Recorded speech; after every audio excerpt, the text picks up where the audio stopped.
Hello. Hey, how you doing? I'm okay. Okay. So this time we got level 3 units to rank. These feel way more straightforward to me than the level 2s. Oh I boy. don't know about you. Well, we'll find out. Yeah, we might have some disagreements here then. Yeah. Are you gonna fight me if I just easy put Adventurer in S? Like, I legitimately think Yeah, I'm Adventurer is the gonna best fight unit in you. the game. You are gonna fight me? Yeah. Okay, what's... Why? It's the only level 3 unit that actually can win the game on its own. That's okay. I already disagree. Are you... There's a unit called White Princess that. I agree. Princess White is the other S game on tier. its own. I think you can make a case for either in position 1 here. I would personally put Adventurer over Princess White, but they're both, I think, easily S tier, and the rest of the pack are very far behind. I would put Chad Stag in S tier. I think I have it top of A, but I don't think it has the same impact on the game as Adventurer or Princess White do. It doesn't warp it in quite the same way. A lot of the thing that makes Stag good is Adventurer. A lot of what makes Adventurer good is Stag. There's a lot of ways to make Adventurer good. There's Sting, there's supports, there's Stag, of course. I mean, Min can Grimsoul. get well, I guess, yeah. Min can get Meteors or Earthquake, which is a lot. Yeah. It's like pretty much the only other way, like early game, and you need to get Adventurer going early for Adventurer to really make sense. Even And Adventurer on Stag level is 4 just can an be really strong. overstated unit. Like, between the Adventurer piece and the Stag piece, Stag is just an overstated unit if you don't have Adventurer, and it combos with so many other units that are like stat efficient but not doing a ton, but have synergy with Stag, which is really good for building boards I that are like completely agree. very non-committal. Stag is... Adventurer is the one where it's like you take it when it's a 1-1 and then it doesn't develop, and it looks like you just feel a significant hole in your build because you spent 3 gold on Adventurer early.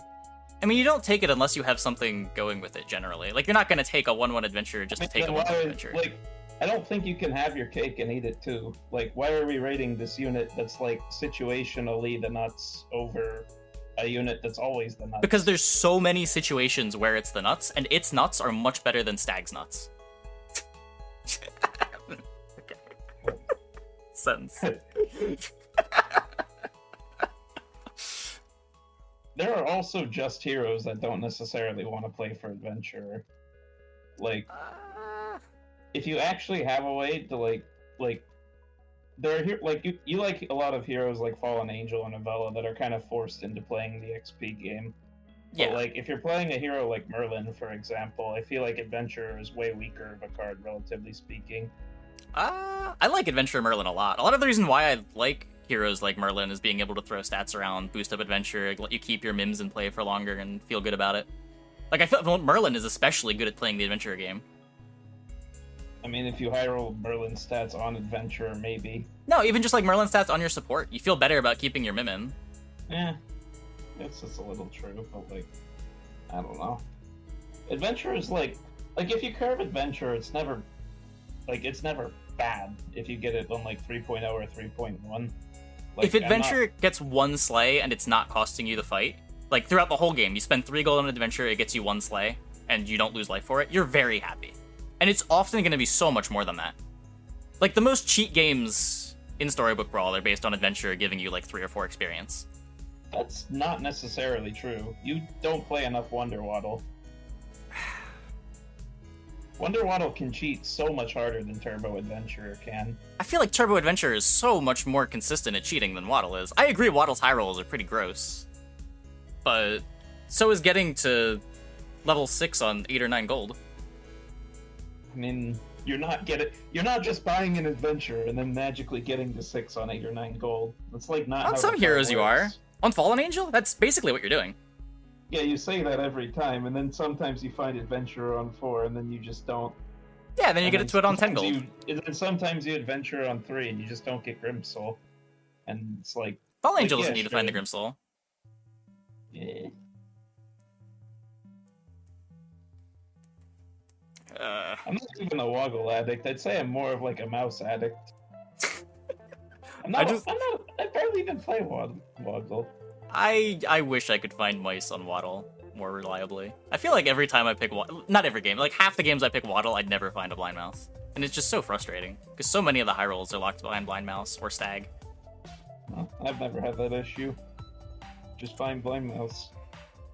A lot more than you. I think that's a big part of it, at least on Waddle. I've played a good... Yeah, I don't know. I almost entirely ignore the combat spells as Waddle. Yeah, because you can get just that much value by, like, rolling and finding your animals. I ignore combat spells early on, like, everybody. Do you mean combat spells later on to ignore? No, I mean, like, I mean, like, the miscellaneous shop spells, like, I often will skip stuff like Eenie in spots where I would take an Eenie on any other hero. Oh, or sure. I'll often skip, like, I pretty much will always skip early 4 glories on Waddle. I'll usually skip, like, I skip a lot of shrink spells on Waddle. Yeah. Yeah, I don't know how much more you skip those than I do. Maybe quite a bit. Yeah. I feel like I skip those a lot in general, but... I almost never skip a shrink spell on any hero other than Waddle. It depends on the shop. I don't know. Depends what turn, too, but yeah. Like, to me, Adventure is just defining a playstyle, and it's obviously a good playstyle, but I don't think it's a universal playstyle. And if you had to ask me, would I rather have an Adventurer or a Princess White on 3.0 every single game? Princess White 100%. I agree. I think Princess White falls off a little more than Adventurer does. Like, I'm often pretty happy buying Adventurers, like, even into, like, 4.1, 4.2. It doesn't even necessarily fall off. Like, if you get White into a good Dwarf curve, you can just throw that unit in Evil, and it makes up for being slightly slower because you're playing Dwarves. And it's not like you can't buy XP when you have a super winning Dwarf board. Like, just buying XP and ignoring Adventurer is, like, maybe 2 turns slower to 6. Which, for a lot of comps, is really not the end-all be-all. Wait, how late do you usually buy Princess White? Like, if you're speccing on Dwarves, you have, like, 3 or 4 Dwarves in play, and you're on 4.0, do you still pick up the White? It depends. I would need to know more circumstances than that. I would say, assuming it's like no. Fanny Lucky Tiny, like you don't have the Tweedle-Dee, do you still go for the White? I wouldn't be on those Dwarves in 4.0 if I didn't have a White, but if I was, I probably at that point would not pick up the White and try to pivot to something other than the Dwarves. Yeah, I don't know. Even with the Tweedle-Dee there, I often... like a weird situation going on. Like, the only times I can think of where I would stay in the Dwarves in that situation would be if I had the Forge because I'm playing Waddle, and then I wouldn't pick up the White because I have the Forge and I'm playing Waddle. Sure. And in general, Waddle Dwarves aren't nearly as White dependent as every other type of Dwarf build. That's fair. That's fair. I do definitely agree White is the other S tier. I think they're both the things that define level 3 turns. White is better than Adventurer. I'm adamant on that. Realistically, I'm probably being a little too much of a hipster by saying I prefer Stag to Adventurer, but I do think that it's a very under-respected unit, and, like, Adventurer is very easy to see where it can be good. I mean, I think... And it's a lot harder to see when it's just a 1-1. Yeah, I think the difference between... I don't know, like, White's really good at getting you 2-6 and getting you, like, top 3, top 2, but you usually need to, like, find a pivot. And White does help you find that pivot on 6. Games. I have not had this issue at all. I mean, you win White games, of course, but you also win Adventurer games. Like, when Adventurer is doing what Adventurer does, it's setting you up to get first. White gets you to a point where, like, you get to level 6 safely. Set you up to get first. Not in the same way that Adventurer does. Like, you're seeing more level 6 shops, and that's usually what you want to be doing to win lobbies. I mean, having like 100 Princess White is also pretty conducive to winning lobbies when you can just translate into Evil. Yeah, if it gets that big. Like, they're both very good. I don't know. I like that White gets you to level 6 at like 40 HP and it gives you a unit, and Adventurer gets you to like 6 like a turn or two faster at like 10, like mid-10s of HP. Depends what hero you're on, and what your like, setup is. Some asshole high rolls and then you get 6th.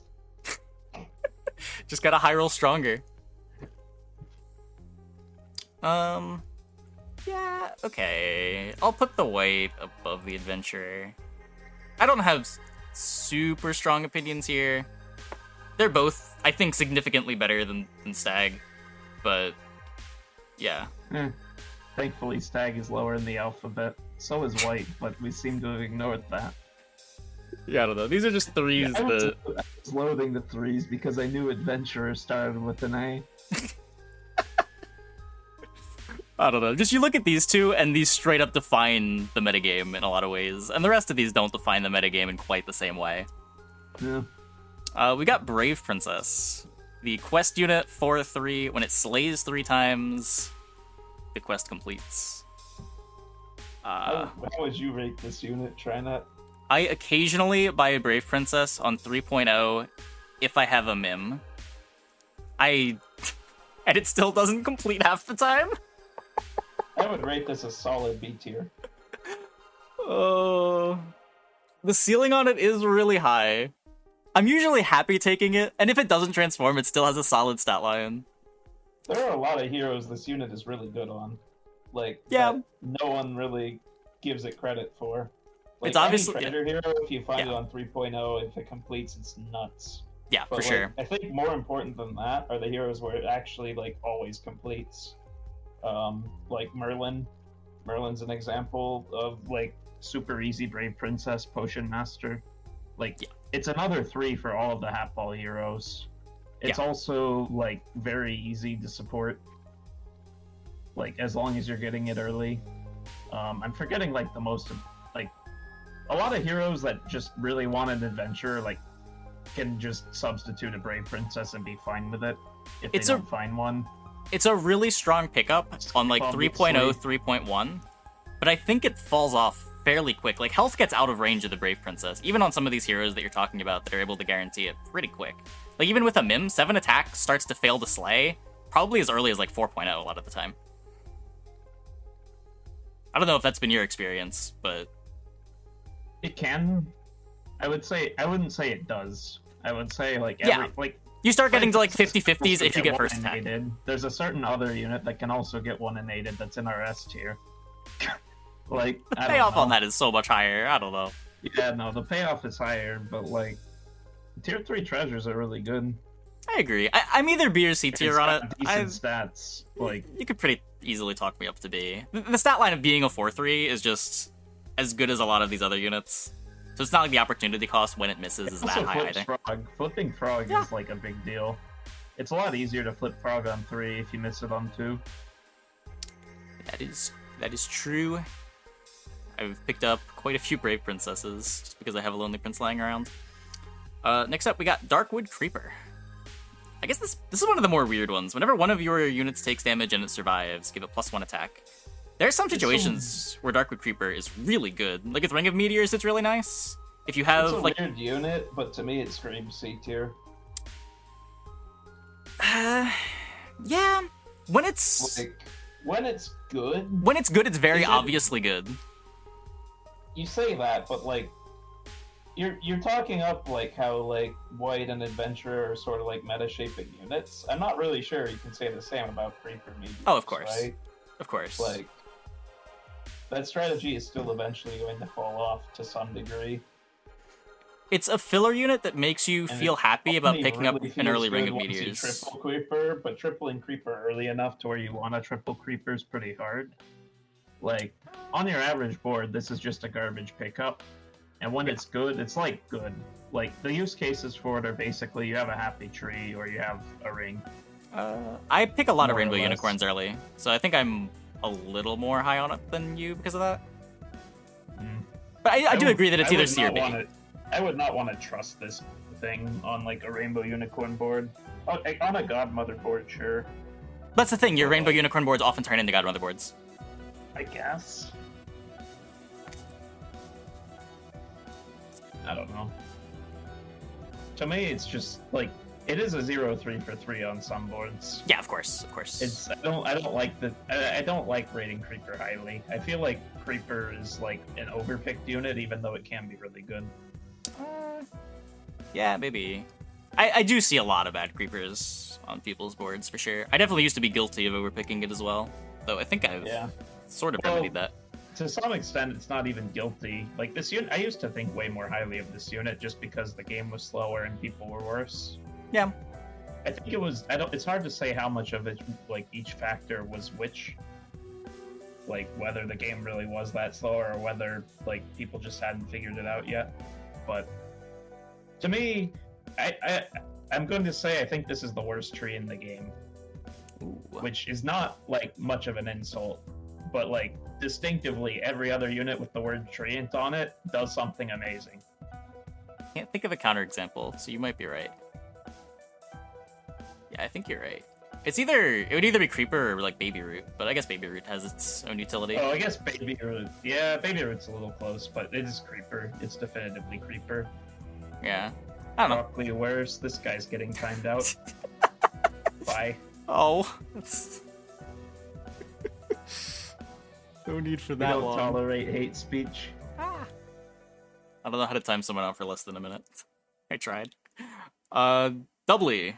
This unit receives double the boosts of a normal unit, and it is a dwarf. Yeah, I mean, one of the higher ceiling stat-wise. Yeah. Level 3. If we want weird to rate, I think Doubly's a lot harder to rate than Creeper. Because Creeper is like, you can say it's situational, it's sometimes good, but it's never like S tier, right? Yeah. There are a lot of early dwarf boards that I don't even want to pick up doublies, and I just begrudgingly pick them up for quest progress on the Wight, and they sit in my hand until I'm Creeper inwardy. is like sometimes S tier if you found a Ring of Meteors by 3.0 and then immediately find it on 3.0. And then you like, triple it. That's so rare that it's like, yeah. It's easy to just say, yeah, sometimes it's good, but like, it's kind of just a situational unit that has a job. Doubly is weird because you sort of have to evaluate 2 different types of doublies, maybe even 3. Yeah. Because like, there's the doubly for tempo, which I think is okay. I think I'm a little higher on it than you. I am more willing to play doublies on my early game boards than like you are generally in like my dwarf comps. I like it as long as I have a Fanny and it's not like replacing a Lucky as a 5/5. Like, I'll play a 5/3 Lucky over a 5/5 doubly. Okay, the chat is making my point. Someone in chat is saying doubly is good even with no dwarves. And I mean, doubly is like good enough that every now and then doubly can be played with no dwarves, but also I highly disagree with that. It's good in Peter Pants when you're not in dwarves. Yeah, maybe. That's the only like real use like, case. You say that, but like, is it? It's kind of not. It can get like, pretty big. I don't know. It's good when you're specking on Wight. Yeah. I'll usually pick them up as one of the 3s to try to get Hatball, and they're like 9/9, so they triple into a 27, which can then take the +3/+3 you spell. end up with them a fair bit, but I don't know if I'd go as far as to say it's like good unless you're in dwarves. Yeah, probably. There's not really a whole lot of other comps that are looking to have doublies in the end game. I mean, to me, doubly is either like high B or low A.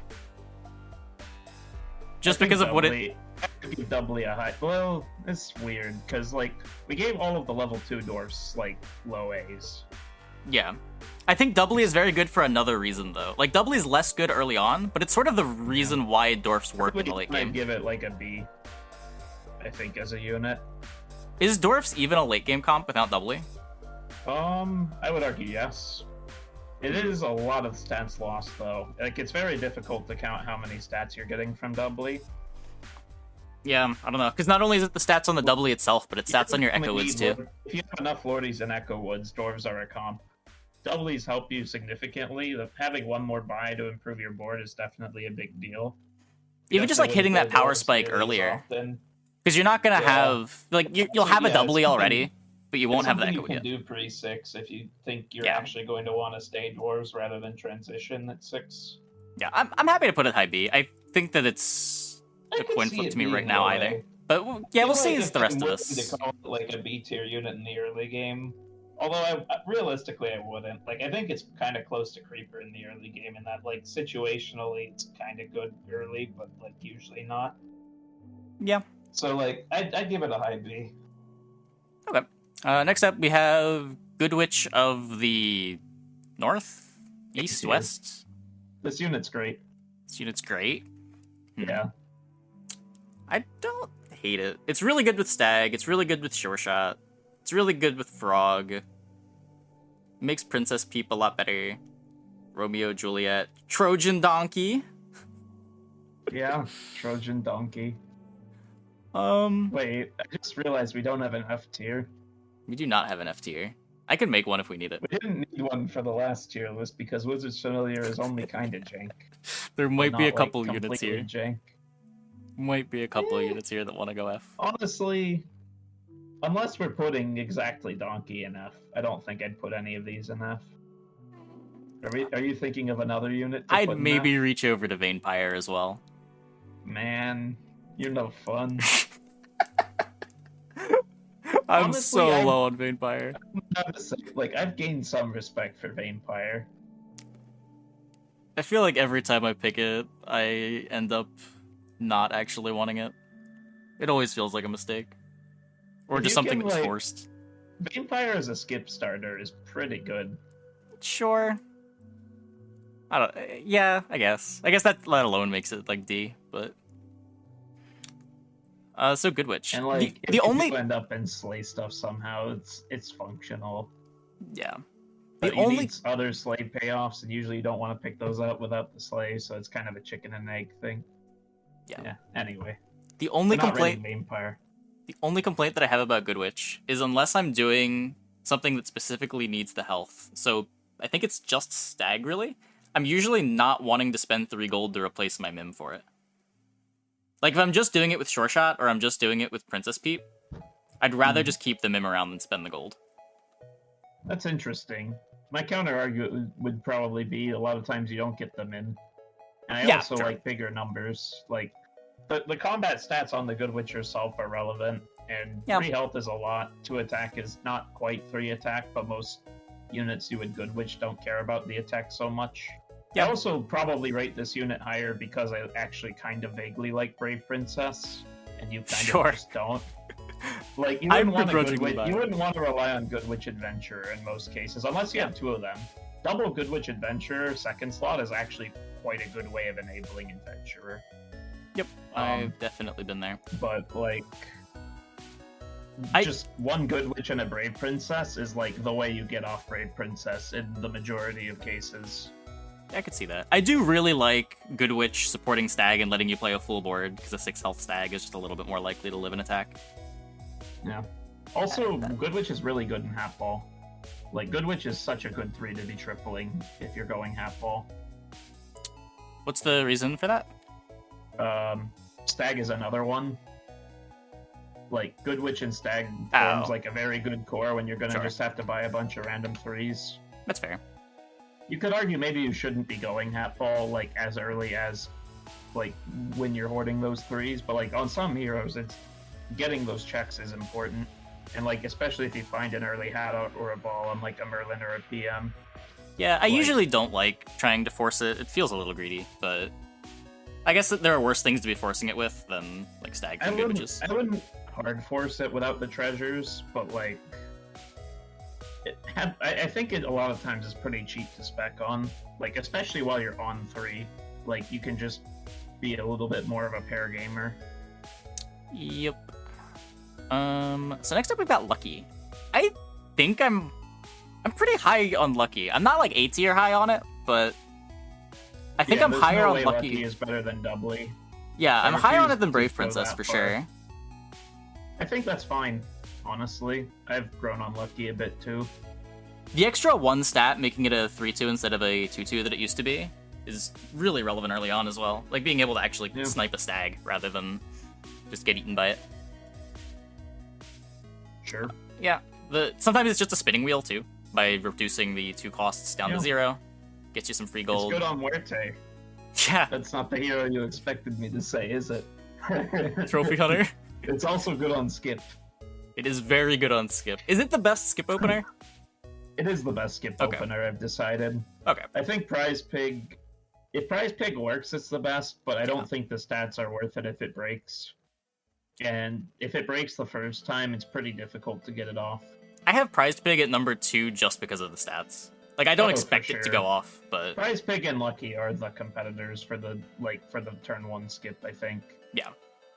Unless maybe you have, like, Stag Adventurer in your opening shop, and then maybe you're just that happy to take a Stag turn 1. I think if Prized Pig was a vanilla 3-6, it would still be, like, number 2 or number 3.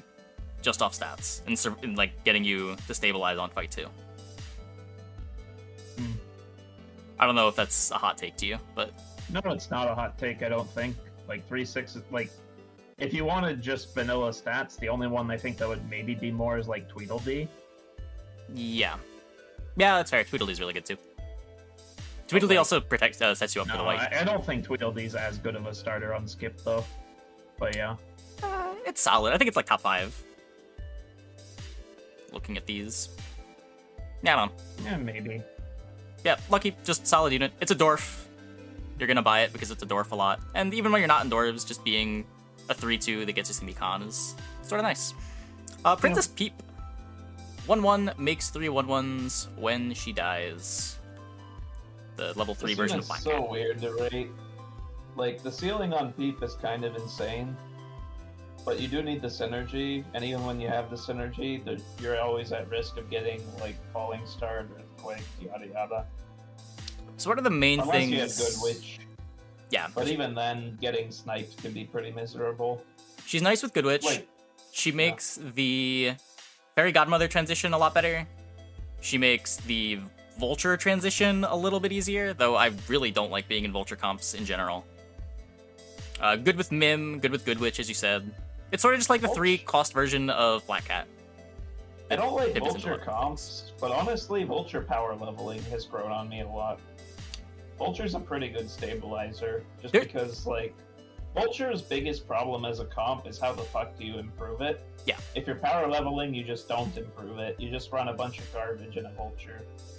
There's like a 2 or 3 turn window where Vulture's really strong. I feel like it's from like 4.0 until 4.2, and then it kind of falls off. Yeah, I'd largely agree with that. Although I'm not always like, if you're in the market for it, I am definitely willing to skip Vultures. I like Crown of Atlas Vultures. If I can play Vulture in my Godmother comp, I'm really happy with it. Yeah, it's true. I don't know why we're rating Vulture. I guess to some extent, Peep. It's really related to Peep, yeah. I don't think, for me, it's not. For me, Peep is just an early game unit. It can be. Like, it's 4/4 worth of stats. I almost never build around my Peep. Unless you're counting, like, Avella. Sure. Like, I just use it as, like, a good Mim unit that sometimes is just a good Black Cat for 3. Exactly. That is only one beast. But, like, when it high rolls that much harder, and it's kind of worth it. Yeah. I guess you have to mention how good it is on, like, Fallen Angel and Geppetto, too. Just tons and tons of stats. Sort of the reason why Geppetto's good at, like, 3.0, 3.1. Just being able to buy 12 stats. Geppetto and good in the same sentence, I don't know. But... Geppetto has a 2-turn window where I think he's one of the strongest heroes in the game. And then he's immediately the worst hero in the game again. But yeah. I feel like this is also above Brave Princess, but I think I like it less than the Dwarves. It's above Brave Princess for sure. I'm surprised you're putting it below Lucky. Or like maybe even below Doubly. I've gained a lot of respect for Dwarves. I feel like a lot of that is just because of the Dwarf tag. And I've kind of grown to kind of like this unit. But I think this is okay. I'm not going to fight you on this placement. I'm just surprised. I think it's entirely just because of the comps they go in. I'd rather be in Dwarves, and these are just staple Dwarf cards. Yeah. You could argue maybe that Princess Peep has more unique value, and that should push it up. Yeah, but like, a lot of times it's unique value for garbage units. Yeah. Like, I honestly think the best unit in the Princess Peep comp is Princess Peep. Like, yeah, a lot of the time. I'm never happy to buy a Hippo. I'm only ever accidentally happy to buy a Vulture. Like, I'm never setting up for Vulture. Like, yeah. Yeah, and that would be the reason why the unique value is higher. Like, it sort of makes these other units work. Whereas it's really Princess White that's dragging the Lucky and Doubly along with her. Yeah. I could see it. I don't hate it. I don't know, we can always revisit. Yeah, not a huge deal either way. Prized Pig. Last breath, give your opponent 1 gold. If it survives the brawl, gain 2 gold. One of the best animals for Waddle, for sure, right? Yeah. One of the best much better when you double it, because not only is it more survivable, but you're getting twice as much gold out of it. Sure, you're giving your opponents twice as much gold, but ideally you're playing a comp I that kind of disagree can with protect that. the pig. Really? Like, Prize Pig is at its best when you're abusing it early, right? And it doesn't fit a lot of comps. A lot of times I just like one Prize Pig and then get out of it. It depends like, how easy you can Waddle, get the then, triple. If you're snowballing, you can triple it, and it can snowball really hard. But like, I don't just see a Prize Pig and I'm like, oh shit, I need to triple this. I'm just happy to have a Prize Pig. Yeah, but I'm also usually pretty happy to triple it. Especially if I'm in a hero that wants to look for level 3 treasures. It's just one of the more convenient ones to triple, because the tripled one will stay in until like the middle of level 5. Yeah. Tripling Prize Pig makes it easier to find your other 3s as well if you're trying to force Hat Ball. Just because you have 4 more gold per turn. I found Prize Pig to be hard to triple in time for like it to be relevant. Yeah, it definitely can be. It depends how easy you're getting it, for sure. I don't know. This is another one that I don't know. Is this above or below Brave Princess? I'd put it in A tier. You would put it all the way in A tier? I don't hate it. Yeah. Like, 2 free gold is insane. Giving your like one opponent 1 gold, what the fuck can do? It's got good stats. It's very low commitment. I consider this like the 3rd best 3.0 unit after the 2 that we currently have in S tier, and maybe Stag. Yeah, I was gonna say I think Stag's generally better, but yeah. Like, this is just a unit you want to cheat out fast on an early game hero. For a lot of heroes, this is like your win con. Like, if you're not going doors and you're not well set up for an adventurer, like Prize Pig is a way to snowball an early game. Like on like Curse King, for example, I think this unit's very premium. Yeah, I'm just undervaluing those heroes in particular. Because like when you said not trying to go Princess White, not trying to go Adventurer, you kind of just lost me. That's everything. Yeah. That's Storybook Brawl. I mean, there are ways to like not go White and Adventurer, believe it or not. Wow, that's crazy. I didn't know. They're usually worse than going White or Adventurer, but...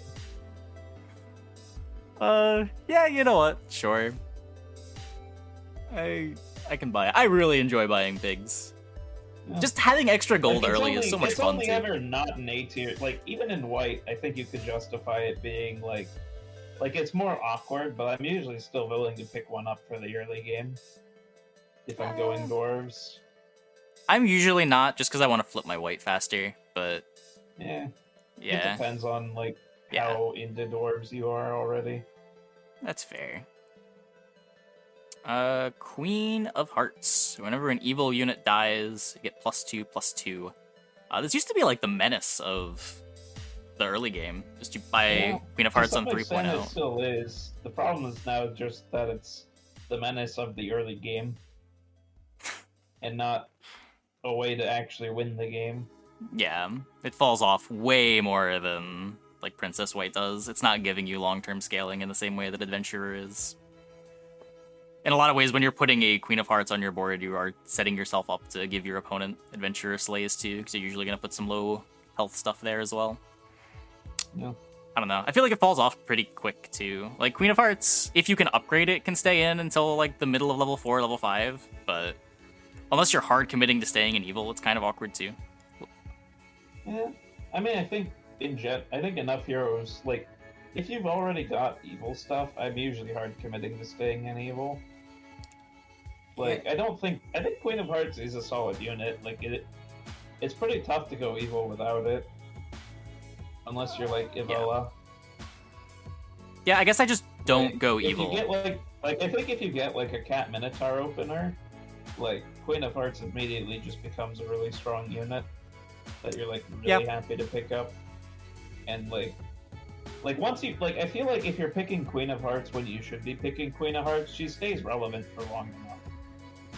But it's just like, I have a lot of trouble figuring out what I want to be doing in the level 4s when I take a Queen of Hearts on level 3. Like, I think ideally you want to be like Vulture, but it's kind of awkward to pivot your Queen of Hearts into Vulture a lot of the time. Yeah, I usually don't pivot my Queen of Hearts into Vulture. And then it just feels like it sort of falls off. If you have an actual Queen of Hearts board, like your Queen of Hearts is going to be as big as a Vulture. Yeah. I think I don't think Vulture's an animal unit. I think Vulture's a lot better when you have like random animal crap than when you have like random evil animal crap. Yeah. Like if you have a Sark or something like that, I think Queen is Queen Tom's just get there. Like, I think you just need a reason to be evil, which is either just you find a lot of shit evil, like a lot of evil shit early, and then you power XP whenever you can, or you just like get a good treasure for going evil, like a Sark or a Dark Contract, is like pretty much the reasons you would buy this unit. Yeah, I could see that. I think it's not a bad unit. I think I would put it in B tier. Yeah, it's good enough in the level 3 turns. It's hard to rate much below B's, but like I think this is another one that's probably above Brave Princess, but just because of it gets you through those levels without taking damage. I like between Lucky and Brave Princess. I think that's okay. I know there are some people that are way higher on it, but yeah, like I'd probably buy it more than Lucky outside of like quest progress. Yeah, I just always feel like I'm stuck on level 4, and I start losing fights at level 4, and I can't get out of it in time. Or like I just want to pivot into Godmother, and I have all this evil shit on my board because I was trying to maximize Queen of Hearts. To some extent, that was my frustration with Avella, and it's like to some degree I was over tunneling on Queen of Hearts. I don't even think Queen of Hearts is the best Avella payoff. It's not. Yeah, I'd rather just have Spellweavers. Yeah, I mean, it can in the early-ish, depending on your board, it can be better than Spellweaver. Yeah, it depends on the board. It's definitely non-essential, and that was hurting me a little bit. Yeah, I still kind of feel that way about Avella in general, because whether it's a Queen of Hearts or a Spellweaver, it can be pretty awkward in the mid game. But yeah, chat's mentioning. I feel like we are going to have to break up this B tier at some point, but. We'll cross the bridge when we get to it. Our B tier for the 2-cost units was super bloated. Yeah, I'm more worried about rating the units accurately. Yeah. I think inherently these units are going to have very crowded B tiers. That's true too, yeah. Assuming there's a relative balance, you would expect things to be grouped pretty close in the middle. Yeah. Romeo. I know you used to be really big on Romeo. Are you still? I'm no longer really big on Romeo. Okay, I'm not either. I pulled a complete 180 on Romeo. Yeah. You can't, you kind of want to buy it out of order, but it doesn't feel great. I'll buy a 5/3 Romeo a good amount of the time. But even when I pick up the Juliet... anymore. There are two, the problem is Princess White is one more big hit. Right? So, the value that increases the value of rolls. And it's I'm not satisfied with just okay, I buy this 5/3 Romeo, and maybe one day I'll have a Juliet. And when I have the Juliet, if you hit it early enough, it's a big payoff, but you have to hit it pretty early. For it to be better than just filler tier. Usually you can hit it pretty late and they can still go in. But you're always at risk of being sniped. And you're if you find the Juliet on 4.2, it's not you're really getting paid off for having picked up that early Romeo on 3.0. Yeah, worth mentioning, Romeo Juliet's probably one of the strongest things you can be doing on Miri. Yeah. You just double dip on all of the stats and feels great. I think it's one of the better Godmother comps to be in the middle level 4s, level 5s. Honestly, I think I would put it at the top of C tier. Maybe that's me being a little biased just because B tier is getting crowded. But I don't think it's quite a B tier unit. It feels really bad to miss Juliet when you have Romeos. If you pick up a pair of Romeos on level 3 and then you find a Juliet on 4.0, you're feeling great. But I don't know how often that comes up, and I feel like those games are less common than the games where I buy a Romeo and then just sell it before level 5. I would put it above Creeper. Yeah, right. Shadow Assassin. Whenever one of your do we need a slay tier again? Whenever one of your units triggers a slay, get +1/+1. Janet's gonna bully me over this one because I used to love Shadow Assassin. I used to like Sadrak too. There was a period I think right around when The you thing started is, playing, but I was very high on Slay. I still don't hate Sadrak, but I've started to hate Shadow Assassin on Sadrak more. I feel like more and more of my Sadrak games are just becoming vanilla games where I play Sadrak like he's a Jax Giant.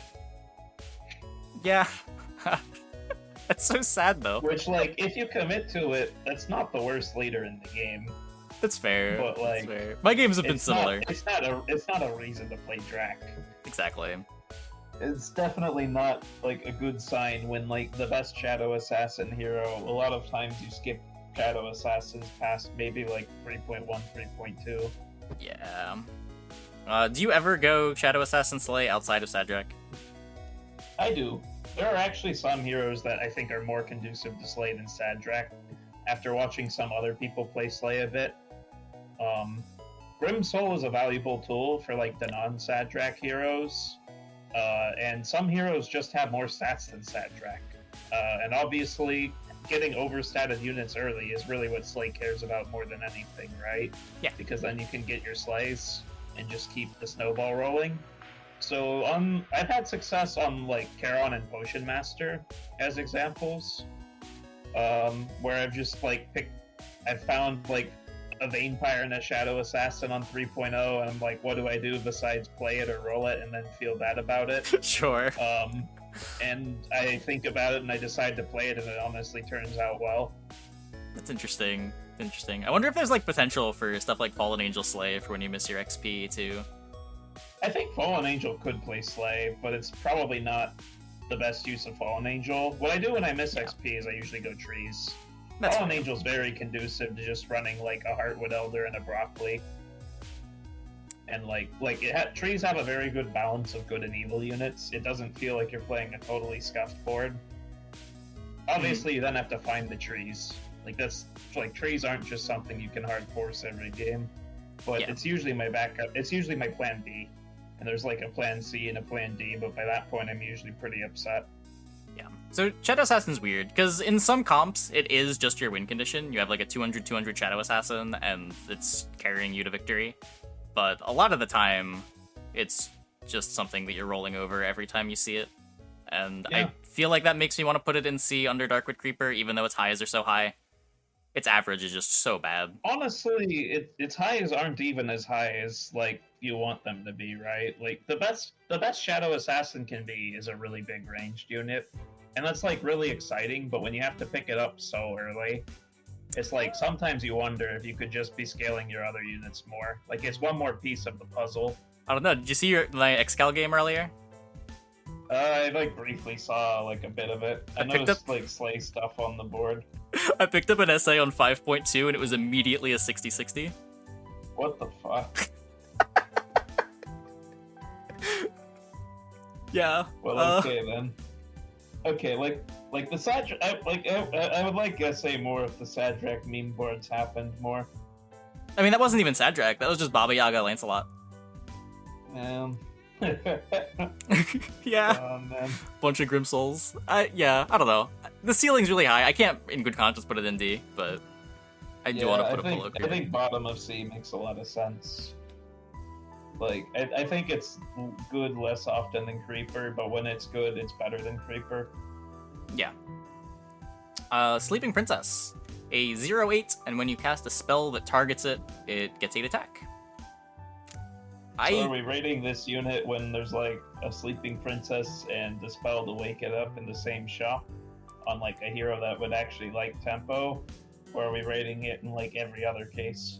I feel like you gotta rate it in, like, what you expect out of it on average. And most of the time you will not have the spell immediately, which in a lot of cases sort of makes this unpickable unless you just really want something that's filler for Stag. I really hate buying this as a 0/8.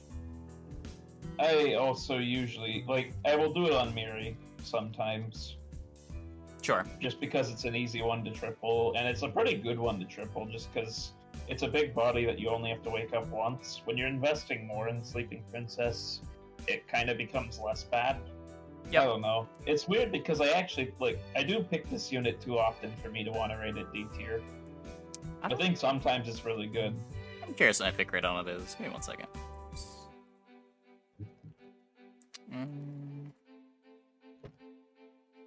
Percentage. So I pick it more than Shadow Assassin, Queen of Hearts, Vain-Pire, and Trojan Donkey. Really? Yeah. You pick it more than that's surprising to me that Queen of Hearts would be I'm- that low. I am surprised as well. I pick Wicked Witch slightly more, and Darkwood Creeper slightly more. Interesting. Somehow Peep is my most played level 3. I'm not that surprised looking at your boards. You just godmother every game. I guess that's fair. I don't pick them up on 3 as much, but I pick them up in like the middle of 4. Yeah, you buy random. Yeah, random Peep with godmother is a thing. Yeah. I don't know. Bottom of C, D, above Shadow Assassin, below Shadow Assassin. It's really hard to rate. Like, I will say when it's good, it's never as good as you want it to be. I think for that reason, maybe I can say D tier in good conscience. Because I feel like at its best, if you're paying an extra gold to wake this thing up and potentially your spell for the turn, it's like, would you really rather find that over like some of these more premium 3-cost units? For the short term, definitely. Like, especially if it's like sugar and spice, like a 9/9 for 3 is pretty great, or for 4 is pretty great. Yeah, where would a 9/9 that you spend 4 gold on a level 3 turn fit in? That would be like top of B, right? Maybe low A? Yeah. I think it's worse was than thinking Stag. Around there. It's like, I was trying to compare it to Pig. And I think that's a tough comparison to make. It's probably better than Pig. Yeah.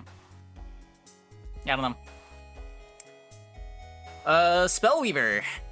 1 power, 3 toughness. Whenever you cast a spell, get +1 attack permanently. Evil units. So the ranged payoff for casting a lot of spells plays really good if you get a shot with Mysterious Scroll in it. Really good when you're going Hatball, one of the best ways to scale up a big ranged unit for that comp.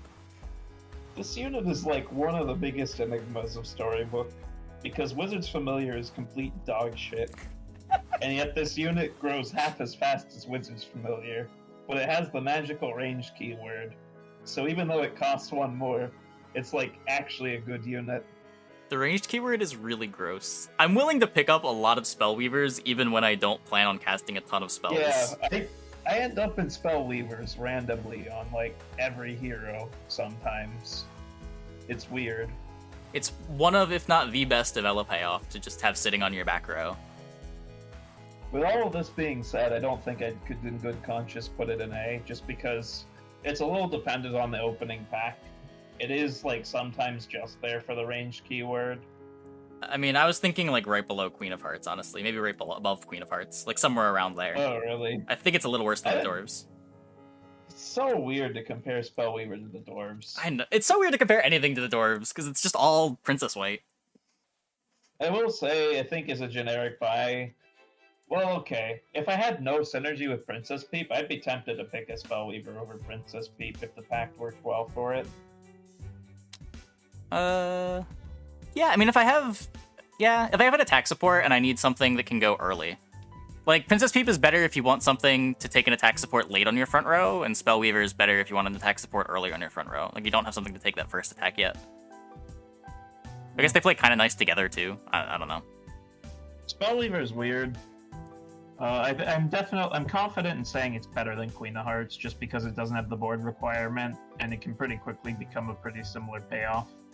It does a lot of the things Queen of Hearts wants to do. It actually has an endgame comp, too. I like that it's a 3, and like on any sort of Hatball hero, this unit feels very good. Like if I'm on Merlin, I don't give a fuck what I'm running. I'll pick up a Spellweaver. Yeah, I kind of agree. Like if it's early 3. So like I feel like there are definitely some heroes this is like a solid A on, and then you just kind of have to counterbalance it with like what is sort of the resting point. Yeah. I would put it above Luckily, but below Doubly.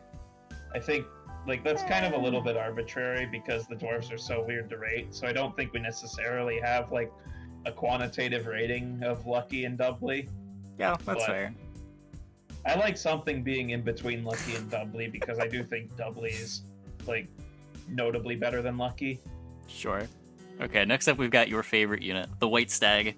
When it attacks, the characters behind it get +3/+3. I'll just do this now. I know you're not going to fight me on it. If anything, you want to move it up higher. I can't in good conscience put it higher. But yeah, plays really well with a ton of different units. Plays great with Adventure. I would put it in this, I think. I know you would. I don't know if I would put it above Adventurer. Okay, I repeatedly said I would, so now I kind of have to stick to that story. You don't have to. You're free to change your mind. No, fuck changing my mind. This is the internet.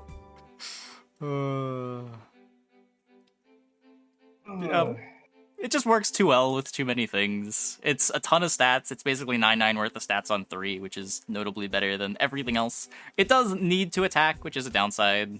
You ideally want to put it slot 2, so sometimes you're going to play like a Monkey's Paw just to make sure that this gets to attack. But even then, it's worth it, especially when you're giving attack to a ranged unit or you're giving attack to one of your Slay units. Yeah, anything else to say about Stag? I like 9/9 for 3 that can easily, like, double some of those stats. That's, like, insane. Like, yep. You compare it to, like, a Sleeping Princess. It's like, it's so much better. This unit's pretty good. I will say, a lot of people undervalue this unit a lot because they don't, like, have enough practice with the various Stag configurations you can run. I have seen so many Stags in position 3 for no good reason. I don't understand. Every time I see it, I like check to see that it's a bot, and it never is. I guess what I would say, I think precisely a 2/2 is the amount of stats I would avoid running in order to run a 6-unit Stag over a 7-unit Stag. When Stag is unupgraded. When Stag is upgraded, a little more than that. It depends what I'm boosting. If I'm boosting like a sure shot and adventure... Yeah, if I'm boosting something really important, like an adventurer. But then if I'm doing that, I might just slot 1 the Stag, if I'm giving up more stats. Yeah, you'll definitely do that sometimes. sometimes. Especially if the other boost isn't important. I mean, I think it's worth giving up like a 4/4/5/5. I think it's at the very least worth saying that you have the option to slot 1 the Stag, run 7-unit Stag, and see if it survives, which is at its best when you have like a Good Witch or something of that nature, or run a 6-unit Stag. And usually one of those 3 possibilities will make for a really strong of a unit. Yeah, for sure. For sure. Like, the flexibility on Stag is insane. It is the most universally good unit to pick up on 3. I cannot really think of a board where I would skip a Stag on 3. That's fair. Maybe if I'm, like, heavily into Princess White. I mean, even then, you pick up the White and this. I guess if there's White, Tweedle-Dee, Stag in the pack, and you already have the... I would be more likely to skip the 2 units in S tier than I would be to skip a Stag, which is kind of why I like S for Stag. Yeah, I don't know. Also, we literally have it, like, A for Adventurer, S for Stag. Stop, there's no way I'm putting Adventurer in A. Like, alliteration is important. Like, how can we not have the S unit in S tier when we have literal Adventurer in S tier? Okay.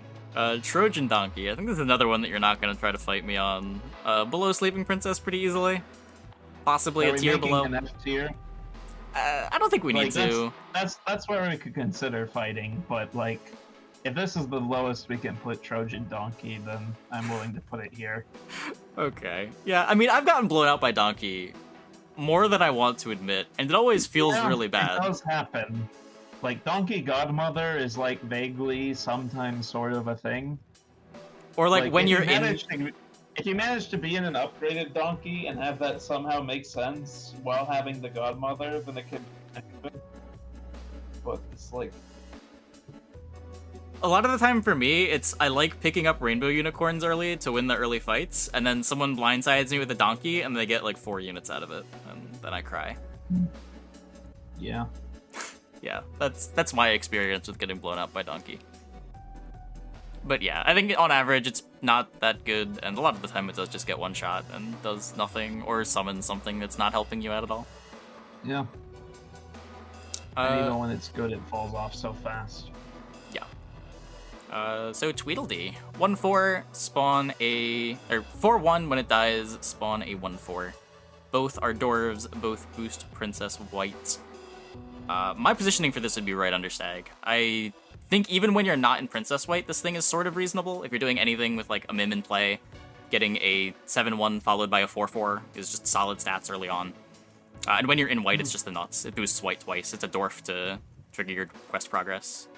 I think that's fine. I think I would pick it less than the other A tier units if I wasn't in White, but like that's fine because when you are in White, it is incredibly important. It just like leaves you open to dwarf, White it's too. Very efficient early game. Like if I have a Tweedle-Dee, it has Mim synergy. Exactly. If I have a Tweedle-Dee, I'm way more likely to pick up a White on like 3.2 than if I don't. No. So like just specking on it to leave yourself open to White feels solid. But yeah, not really a whole lot to say about it other than that. I do think it's the best dwarf at 3.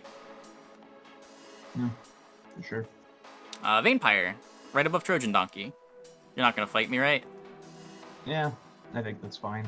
Yeah. The upside on Sleeping Princess being a 9/9 is enough that I think that it's a little bit better. Yeah, I agree. And then lastly, we've got the Wicked Witch of the West. This is another one that sort of suffers from Mad Mim syndrome, where it's often you just don't want to spend the 3 gold to replace your Mad Mim with Wicked Witch. Compared to Good Witch, this one's miserable. Yeah. And there's a couple of reasons for that. It's not just that it's more directly competing with Mad Mim, but it's even worse than that because a lot of the Good Witch effect, like, I would say Good Witch having stats is an upside, and Wicked Witch having stats is sometimes a downside. Like sometimes you're usually fine with your Good Witch attacking, especially if you have a stag. Yeah. Because then it's gonna attack anyway. And then the extra stats compared to something like a Mad Mim is really strong. But like Wicked Witch, like you're supporting primarily for the attack. A lot of times you're supporting like tokens, and every now and then like a token skips its attack. Like the stats are definitely still better than not having the stats. Like 3/2 is some amount of combat power, but it's kind of jank. And also, like, evil units are much more situational than good units. And I think the biggest problem is evil units want a bunch of range shit or Queen of Hearts in the back. Yep. Like, I would put this probably between Creeper and Shadow Assassin. I really am not a big fan. Yeah, I was gonna say right below Brave Princess, but you might have convinced me. To be fair, it can be a Mim. That's probably the best thing about it. Exactly. Like, it can be a Mim with a little more stats. When you don't have the Mim, you're often picking this up like, to like complement your Black Cats. I might be being too harsh on it. But that is pretty niche, right? I'd probably buy it more than these units. I maybe even buy it more than Romeo. I don't. I definitely don't. I don't know. Yeah, I don't know. I'm content what I get here. Protects tokens out of Falling Star. That's kind of a point. Yeah, it's something, but it is something. It's still taking up a back row slot. It's still a support that you're spending 3 gold on. You don't really want to leave it in, and it's keeping you in evil. And fuck evil comp. Fuck evil comp early. There we go. Yeah. You rarely face Falling Stars? That's not true. There's a lot of Falling Stars in the early mid game. It's like the big thing that makes me worried about putting Grimsoul Adventurer in if I don't have health buffs for the Adventurer. Yeah. I'm always terrified to be power leveling because of the existence of, like, Meteor's Falling Star. A big reason why I rate Fallen Angel so highly is just the health boost for keeping things out of Falling Star's range. Yeah, it's definitely extremely good. Just get the Grimsoul Adventurer every game. Easy, easy. Okay, anyway, I think that is the level 3 units list. Hope I didn't keep you up too late. Oh, I've been up. Okay. Well, I will talk to you later. Maybe we'll do the level 4s tomorrow. Should be just as exciting as the level 3s, surely. Oh boy. Yeah. Talk to you later. Anyway, that was Redrame. Be sure to check him out, twitch.tv/Redrame. He's in chat all the time, too. Anyway, let's hop into a Brawl.